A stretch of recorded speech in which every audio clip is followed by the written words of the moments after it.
G'day guys, Joel Fowler for Emmets. We're just up at our Swan Hill branch today and we thought it was a good opportunity to show you guys a bit of a closer look at some of our more popular tractor lines, being the 7R, 8R and 8RT series tractors. So we're just going to have a bit of a look at them, go through the model ranges and give you a bit of rundown on the specs and highlight some of the differences between the models. So in front of us here we've got a 7210R on the left hand side, then moving along to the right a 7250R, an 8245R and then an 8370RT on the far right. So we might just start by taking a look at the 7. So the 7 series kicks off with the 7210R. So the 210 in the model name represents the horsepower, and that's rated horsepower. So we start with 7210R, then we go to 7230R, 7250R, 7270R, 7290R, and then finishes with 7310R. So the 4 smaller models run a 6.8 litre 6-cylinder motor. In the 210 and the 230, that's available the tier 2 option. In the 250 and the 270, it's final tier 4. And then the larger 2 models, the 290 and the 310, they run a 9 litre 6-cylinder motor, and that's final tier 4 in those as well. Weight wise, the 4 smaller models with the 6.8 coming in about 11 tonne unballasted. The larger 2 running the 9 litre, they're coming in about 11.4 tonne. Wheelbase on all machines is the same, so it's 2.925 metres. So yeah, we might just have a bit of a wander around, point out a couple of the features there. So one of the things just on these lights there now, these are now LEDs. This is the premium light pack. Previously the premium light pack used to be HIDs, but these have been LEDs for a couple of years now. And yeah, really nice setup with the lights. One of the other things I want to have a look at is the front suspension. So this on the 7s is our TLS, or triple link suspension. So you can see it's a solid axle that is actually suspended from the chassis of the tractor. So you can see those 2 rams there on the right and the left. They're what suspends the axle independent of the chassis. There's also a 3rd single point up the back where it hooks on, and that allows the axle to move independent of the rest of the tractor. So yeah, being hydraulic, obviously those rams, that's all adjustable from the cab too. So you can adjust that on the fly, so that's a pretty neat setup. We'll have a bit of walk around the side here. Got an extra fuel filter on the side there, so you can see by world standards the Australian fuel is pretty poor, so handy to have that. So axles on the 7210 and 7230 are 100mm. That's the standard axle. The rest of the range is standard with 110 and optional with 120. So walking around the back, got all our usual kind of deal: drawbar, Pto linkage, all our hydraulics, SCVs. So running through a few of the specs on that. So the Pto is available pretty much with any combination you like. So we've got the 1 3/4 1000, 1 3/8,000, and your 540, and we can get that with economy speeds as well. So depending on what you want to do there, there's options to suit. Linkage on these, so linkage on the smaller 2 models, the 210 and the 230, standard linkage is a 5.4 tonne rated category 3 3N, and there's an option for a 6.9. Hydraulics, this particular unit's got 4 SCVs on it. You can stay up in there, but you can option 4, 5 or 6 depending on what you need there. Hydraulic capacities, the standard pump on the 7s is 162 litre a minute, and there's an option for a 223 litre a minute pump. So the majority of our 7s would probably go with that higher pump, but yeah, depending on what you're doing there's a couple of different options there. So we might just move on to the 7250, and there's a couple of little differences there. Hydraulics are the same, linkage is a little bit different. So the standard linkage on the 7250 through the 310 is the 6.9, which is the optional linkage on the smaller 2, and then there's an option of a 7.8 tonne category 3N on the larger models. So once again, it depends on your application, but the standard linkage on that will be fine for majority of the guys that we would sell to. So yeah, that's sort of what we do there. Have a bit of a wander around the side. So we spoke about engines, so gearboxes. There's 3 gearbox options in the 7s. So there's a command quad, which is 4 power shift speeds and then a automatic changing on the range. Unfortunately, the only way you can get that now is if you order it with a series of other options. One of those is a rigid front axle. So as a result of that, you know, with most guys wanting suspension, we don't really see the command quad very much anymore. So even though there's 3, there's really kind of only 2. So the E23 is a standard transmission. That's a 23-speed power shift.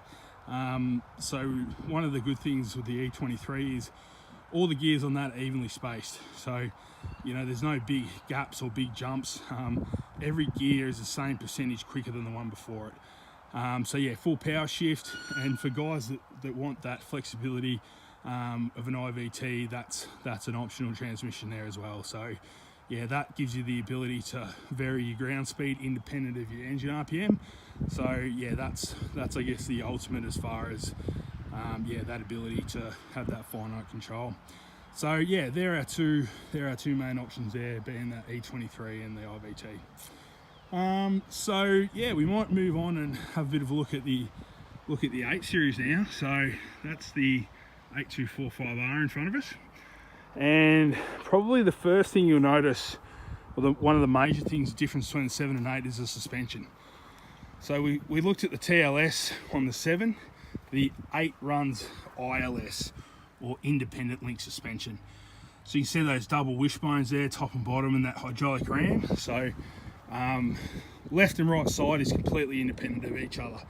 So yeah, where the 7s have a solid axle that is suspended from the tractor, the 8s are completely independent. So TLS, you know, it does a great job for us, very comfortable, and does, you know, do a good job putting the power to the ground. But the ILS is the next level again. So yeah, that's exclusive on the 8s. So yeah, that's a pretty neat feature. One of the other things, I guess, that it's worth pointing out with the suspension is the ground clearance.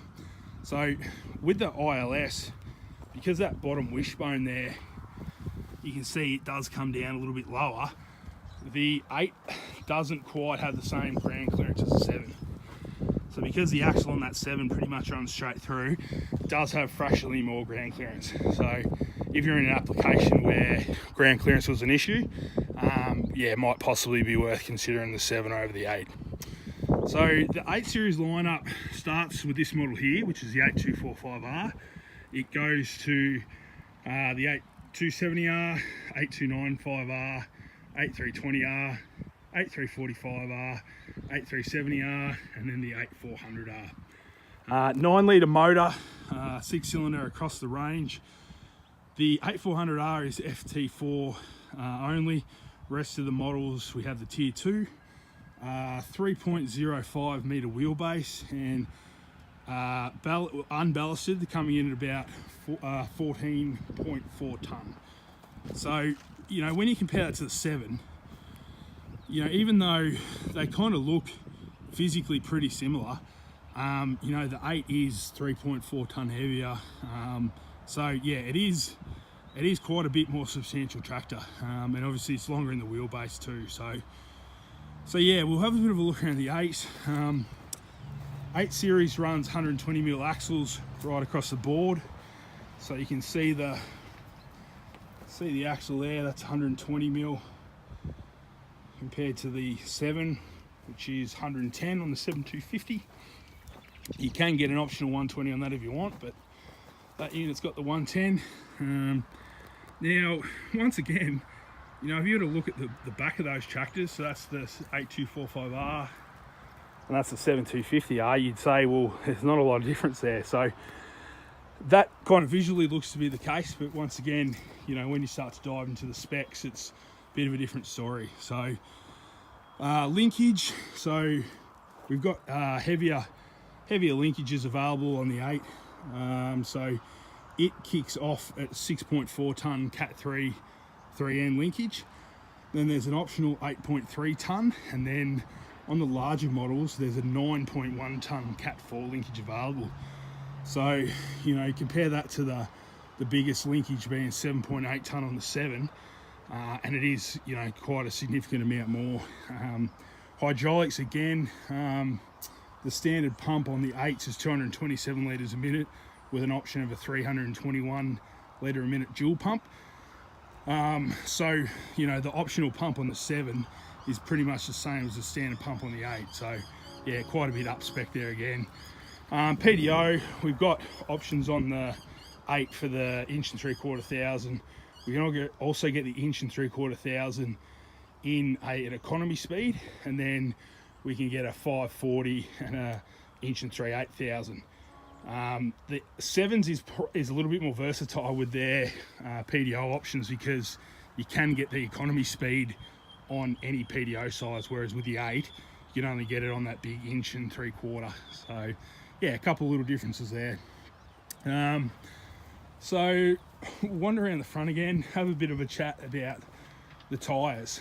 So on the back we can get Group 47, Group 48 or Group 49 tyres on 7R or 8R.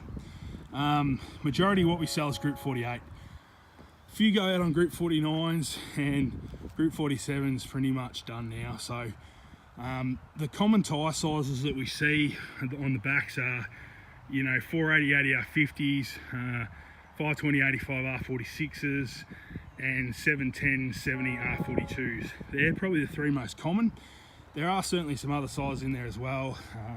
You know, you get a 620 on the rear, a 650, or an 800. We do see some 800s on the larger 8s, and you can also get some smaller stuff, you know, for your row crop stuff, right down to, like, you know, 380s and 320s. But yeah, the popular ones seem to be 480, 520 and 710s. So while we can get the same size tyres on the 7s and 8s, one important difference is the front tyres. We can't get front duals for the 7. If you want front duals, I only get those on the 8. So yeah, that's worth noting there.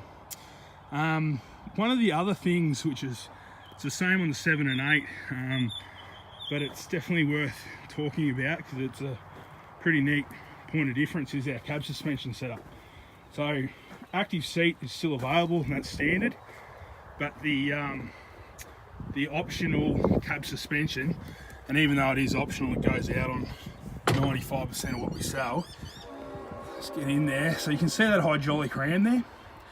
That's what does the cab suspension. So the point of difference with ours compared to some of the other stuff out there is that our system is hydraulic. The big advantage of it being hydraulic is it's adjustable on the fly from the cab. So, you know, while mechanical cab suspension might do the job, if you know, have got to adjust it, well, you got to get out there with your spanner and do it. Whereas with that setup, you can just do it all from the cab. So yeah, it's pretty cool. So we'll just have a bit of a look at the 8RT now. The 8RT range is a fair bit smaller than the 8R range. So this machine in front of us is an 8370RT. 3 models: 8370RT, 8345RT, and 8320RT. You can see on the back there the tracks. So this model's got 18-inch tracks on it. Your track options are 16-inch, 18-inch, 24-inch, 25-inch, and 30-inch. The 18-inch seems to be probably the most popular, particularly for the controlled traffic guys. Seems to be pretty well what they're chasing. Couple of things on the tracks. So these are our mid rollers here. So standard with rubber mid rollers, but we've got an option for poly, and that's what these are. Basically, poly is just a lot harder, it's a lot more durable and lasts longer. So we like to go for the poly because we know it's gonna, you know, give the end user a longer service life. Same with the tracks. So there's different grades of tracks available. Tracks are all made by Camoplast, but there's a 3500 track and a 6500. And I guess the easy way to think of it is like the 6500 is a heavy duty track, if you like. So it's got more rubber in it, it's got more reinforcing, it's thicker, it's got taller guide lugs, so it's just a more heavy duty track. And once again, we know that that's going to give the end user a better experience. So that's the one we like to go for. As far as transmissions, the 8RT range has only got two, which is the E23 and the IVT. Excuse me, same as the 7s. The 8R wheeled lineup is a little bit different. So the 8400R is E23 only. But that aside, we can get an IVT in the rest of the range. So 245 through to 370, we can get an IVT. And there is a third transmission, and that's the 16-speed power shift. So it's available on 8245 up to 8320.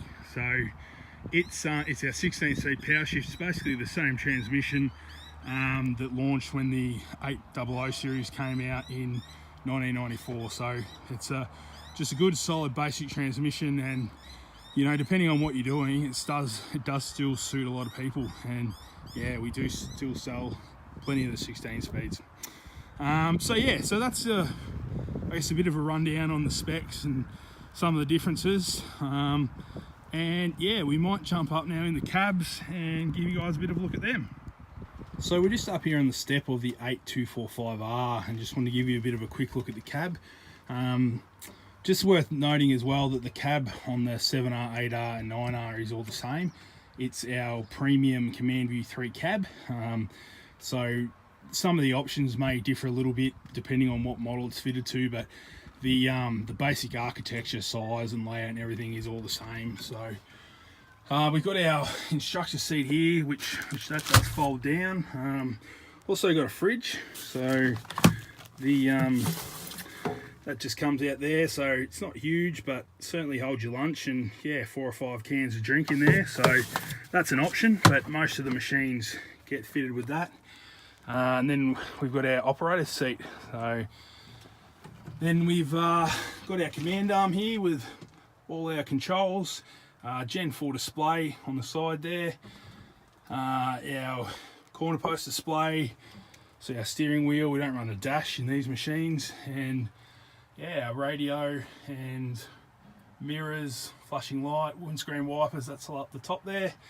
One of the really neat things about these now with no right hand console is how much swivel this seat's got in it. So this seat now swivels around 40 degrees to the right. So you know, if you've got to be looking over your shoulder at what you've got behind you, that does certainly make it a lot easier. So we're just sitting in the seat of the 8245R now, and just want to give you a bit of a look at the basic controls. So we've got our corner post display, which gives you all your basic telemetry, speed, engine RPM, fuel level, temp, that sort of stuff. But the majority of the information settings are all displayed through the Gen 4 Command Center display, which is on the armrest here. So it's a 10-inch color touchscreen, and yeah, as I said, you can pretty much customize this to display more or less whatever you like. So there's a couple of screens here that have been preset in it, whoever was mucking around with this machine beforehand. But yeah, as I said, you can more or less customize this to display whatever you like. I won't go through all the settings here because we'll be here forever, but this just give you a bit of an idea of some of the stuff that's changed through here. So your SCVs, your flow, your time, your transmission settings. So this is an IVT, so you know, your settings for your auto mode, your custom, eco on, eco off. You can set droop points, you know, all that type of stuff's in there. Suspension, so as I said, the cab suspension and the front suspension is fully adjustable on these from the cab. There is also a manual setting, so with the tractor running, you can actually manually adjust the suspension up and down. So I might get someone to jump in this tractor and I'll film it from the outside, and we'll just put it right up and right down to show you how much suspension travel that ILS does have. And also we'll jump in the 7 and do it for the TLS as well, just so you guys can have a bit of a look at that too. So one other thing I want to talk about is auto steer. So these machines come standard with auto track ready, which means that the auto track valve is in the machine. So all you need to do is put the receiver on the roof and activation and the screen, and you're away. But now with this Gen 4 screen, you can actually just auto steer straight through this screen here. There's no no need, if you don't want to put another screen in here, which means that you can now auto steer these machines relatively cheaply. Like, you know, you put a SF1 6000 receiver on the roof for $5,000, $1,350 for a command center auto track activation, and you're away. So certainly does make it a bit cheaper than when you had to purchase a screen separately.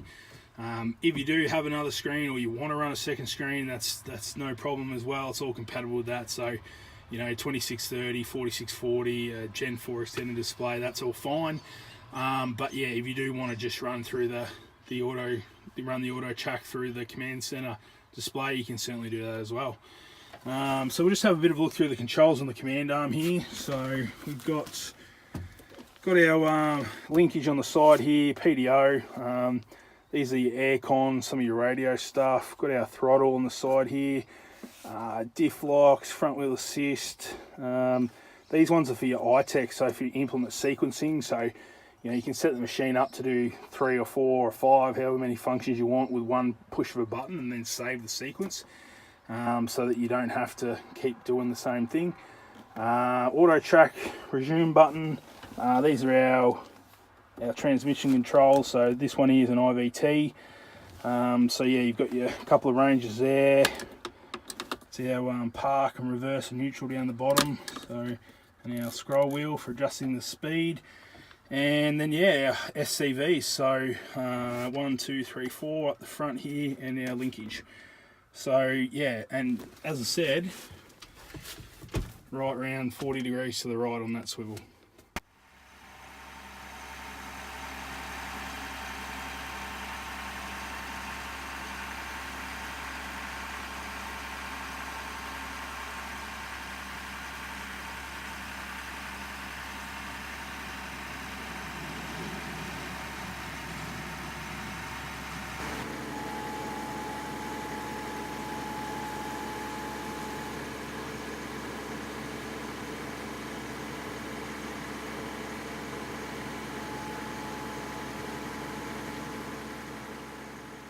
So as you can see, we've had a little bit of a change of scenery because I forgot to film the suspension when we're up in Swan Hill. So we're in Rapaniup now and standing in front of another 7R and an 8R. So the machine on the left is an 8320R and the machine on the right is a 7210R. So just wanted to talk about a couple of things before we wrap this up. One of them was front end loaders. So we can get either machine, the 7 or the 8, with a front end loader. That's a John Deere H480. The 7, we can actually order that from the factory front end loader ready. So that means it'll come with the hydraulics already fitted, the loader frames, the hood guards, all that will already be on the machine. So when we actually get it here at the dealership, all we've literally got to do is bolt the loader onto it and away you go. The 8R can still get the loader for that, but we do have to fit that componentry here in the dealership, so a little bit more mucking around. Typically though, most guys that are looking for loaders do tend to go for the 7. You know, it is a physically smaller tractor, a little bit more nimble, so you know, probably a little bit better suited to front end loader work there. Another thing is 120-inch spacings or 3-meter tracks. So a lot of guys are into CTF now, so that's a pretty important thing. Either of those machines fitted with front suspension is fully warranted on 3-meter spacings. In my opinion though, it's probably worth looking a little bit closer towards the 8 if that's the path you want to go down. So it's got the 120mm rear axle, it's got the ILS, which is a little bit more sophisticated than the TLS. So in my opinion, it's a little bit better suited to the riggers of 120-inch, but both machines are fully warranted. The 8RT is worth noting with that you can take that out to 120-inch from factory settings, so you don't need any extra spacer kits or anything like that. So yeah, there's a little bit of a cost saving there. And you know, also with the design of that track assembly, there's no extra wear on that at 120 inches there is on the standard spacing. So it's definitely worth considering the 8RT if you're looking for a machine to go down a controlled traffic path as well. We've spoken about gearboxes, and I just wanted to touch on the road speed. So the 16-speed power shift fitted to the 8R is available with 42k only. The E23 or the IVT fitted to either the 7 or 8, you have your choice. So you can have 42k or 50k. When you go for 50k though, you do need a little bit of additional equipment. So you need to have brakes on the front axle. You need to have brakes for what you're towing, so either air brakes or a hydraulic trailer brake valve. And you need to have tyres at a speed rate of 50 k's, which that's no problem, but it does restrict your tyre sizes a little bit. So that's just a couple of things to be aware of. The 8RT is 42k road speed regardless of what transmission you've got in it. So yeah, I guess with the 7s, typically the ones we sell there are the smaller two. The 7210R and the 7230R, they're definitely the volume sellers for us in the 7s, and we see those going into a variety of tasks. Guys that want that bigger front end loader, we see a lot of them going out of spray tractors, people towing smaller air seeders and that type of stuff with them. We do still sell some of the bigger ones, and they tend to be like the top end ones, the 290 and the 310, and typically they're fully spec'd out, front linkage, front PTO, that type of thing. And that's usually sort of guys wanting a little bit more versatile tractor in that sort of compact package. You know, guys running triple mowers, large square balers, that type of thing. The 8s, the 8245R, we sell a lot of those. That's probably our most popular model 8R actually, and they go into a variety of different stuff as well. We do have a lot of those going out of spray tractors, so you know, a lot of the trailing sprayers now, 8, 9, 10,000 litre tanks, so they're getting bigger, they're getting heavier, and the 8 with that extra weight, it's certainly able to handle those bigger trailing sprayers without throwing the tractor and everything around. So sell a lot of them as spray tractors. Guys towing smaller air seeders as well, your 245s, your 270s, that sort of thing. Your 295s, your 320s, a 40-foot air seeder on those is quite common. You know, guys towing big square balers as well around that size. And then yeah, once you get up to your 345s, 370s, 400s, you know, guys towing bigger air seeders with them again. But I guess right in that higher end horsepower range, it sort of tends to be guys that want a bit of versatility as well. You know, it's not uncommon to see people with an 8370R that'll, once they've finished cropping, they'll go and put a 3-point linkage Vicon spreader on it and go and do work like that. So, you know, with that front wheel assist machine, you're not locked into just being able to pull the heavy loads with it, sort of like you are a little bit with an Arctic. So yeah, that's there it is, guys. Yeah, 7R, 8R, 8RT walk around, a bit of a comparison. We'd love to hear your feedback on the video. If you've got any comments, any questions, pop them in the comment section. Anything else you'd like to see us do in regards to videos, or yeah, any improvements or anything like that, we'd love to hear all your feedback. So pop it in there, and yeah, Joel Fowler for Emmets.